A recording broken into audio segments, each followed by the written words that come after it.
Assalomu alaykum hammaga. Bugungi videomizda sizlar bilan Pythonga kirish qilamiz va bir nechta dasturlash asoslari bilan tanishib chiqamiz. Keling unda hozir Python haqida gaplashamiz. Python bu nima? Bu yuqori darajali, oson o'rganiladigan va kuchli dasturlash tili hisoblanadi.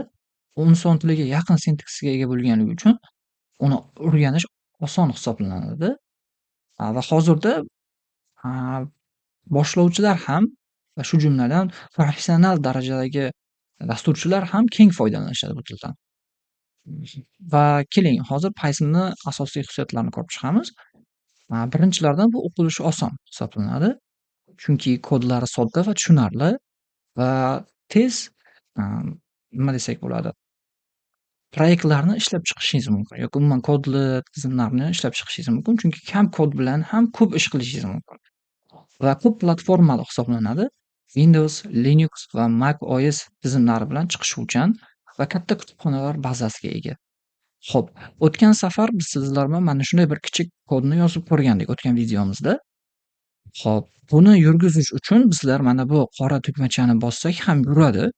Agar siz klaviaturada bosmoqchi bo'lsangiz, Shift Enter'ni bosishingiz o'zi kifoyadir. Buni eslab oldik. Xo'p, keling endi dasturlash asoslarini ba'zi bir tushunchalarni ko'rib chiqamiz. Dasturlash asoslarini bilish juda ham muhim. Chunki u har qanday dasturlash tilini o'rganishdan oldin bilish kerak bo'lgan eng muhim tushunchalardan hisoblanadi. Keling, birinchilaridan bo'lib algoritm nimaligini tushunib olamiz. Bu yerda men misollar bilan keltirganman. Birinchi keling tushunchani hosil qilib olaylik. Algoritm bu muammoni yechish uchun ketma-ket bajariladigan aniq qadamlardir. Misol tariqasida keling, kundalik hayotimizda ko'p uchraydigan yumush bu choy damlashdir. Birinchi bizlar choynakka suv quyamiz, qaynatamiz uni, choy solamiz, keyin kutamiz. Keyin kutganimizdan keyin tayyor bo'lgandan keyin albatta uni ichamiz. Choy ichish hisoblanadi jarayoni. Va mana shu narsani kompyuterga ham yozsa bo'ladi, lekin uni nima yordamchi bo'ladi bizga yozish uchun? Dasturlash tili hisoblanadi va mana shu algoritm ketma-ketlikni kompyuter tushunadigan tilda yozish kerak. Mana shu yerda bizga kompyuter tili tushunchalari muhim hisoblanadi. Va yana asoslaridan biri bu o'zgaruvchi va ma'lumotlar turi hisoblanadi. O'zgaruvchilarga nima deymiz bizda? Ular ma'lumotlarni saqlash uchun ishlatiladi. Keling, misollari bilan ko'rib chiqamiz. Misol uchun bir insonning yoshi. Deylik, u 25 yosh. Bu ham o'zgaruvchi hisoblanadi. Va ism. Ism ham hammada har xil, o'ziga yarasha, o'ziga bog'liq bo'lgan ismga ega hamma. Lekin qaytarilmaydigan ism, misol uchun qaytariladigan ismlar bor-da. Lekin uni yosh yoki umuman jinsi bilan aniqlashingiz mumkin insonni farqini, ismini misol uchun. Va misol uchun tabiatda harorat. Ular ham o'zgaruvchi hisoblanadi.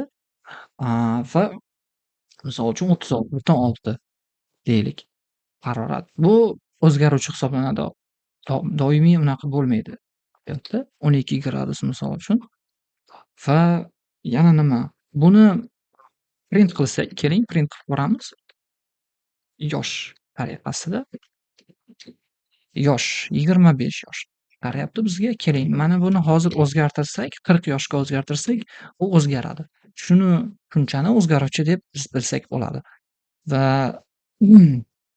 ma'lumot turlariga nimalar kiradi? Keling, ma'lumot turlarini ko'rib chiqamiz. Bu eng asosiylaridan biri integer, float, string va boolean. Bularni ham bir yozib ko'ramiz. Hozir birma-bir. Misol uchun x teng 10 ga bu bizda nima bo'ladi? Integer bo'ladi. Integer bu butun son degani. Butun son va keyingisi 3.14. Bu tushuncha esa bizlarda float bo'ladi. Float tushunchasi o'nlik son. O'nlik sonlar va keling yana matn ko'rinishi ham bor. Deylik, matn bu deylik ism yana bir marta Ali ismi. Va buni ham string deyiladi. Albatta o'sha yozganimdek matn. Va oxirgisi rostmi yoki shunaqa tushuncha rostmi? Buni inglizchasi true bo'ladi. Va albatta eslangizdan chiqarmaysizlar, bu qiymatni true'ni katta harf bilan berish kerak, C harfini. Va bu bizlarda boolean deyiladi. Boolean bu mantiqiy asos yoki mantiqiy tushuncha.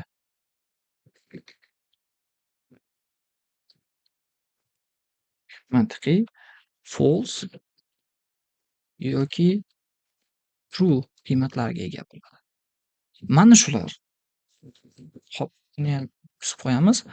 Ma'lumot turini tekshirmoqchi bo'lsangiz, sizga misol uchun x ning 10 deylik.